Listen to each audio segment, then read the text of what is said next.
Zombies have captured our imagination in popular culture, but for ants in the Brazilian rainforest, the zombie apocalypse is a reality.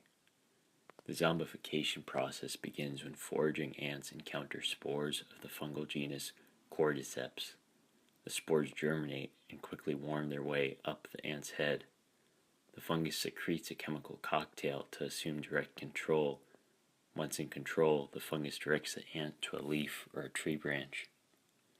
How do we know that the fungus is actually controlling the ant and the ant isn't merely reacting to the fungus? Well, it turns out that infected ants follow very precise patterns of behavior that are very bizarre for normal ants.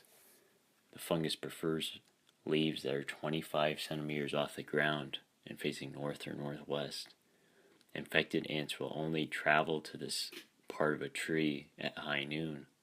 If the timing isn't right, zombie ants will stumble around in circles while convulsing. Why is the fungus so picky?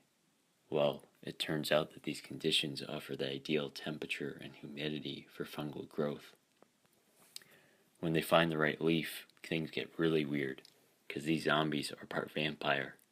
They bite into the leaf's vein while hanging upside down. The fungus then uses a nerve toxin to paralyze the mandible muscles, so the ant clamps down on the leaf in a literal death grip.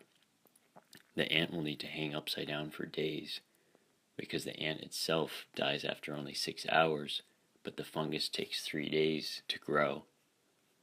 Once it's fully grown, the upside-down stalk then rains spores down on unsuspecting ants below, and the cycle starts over. Fossil evidence suggests that ants have been fighting the fungus for 48 million years, which has given ants more than enough time to develop a few countermeasures of their own.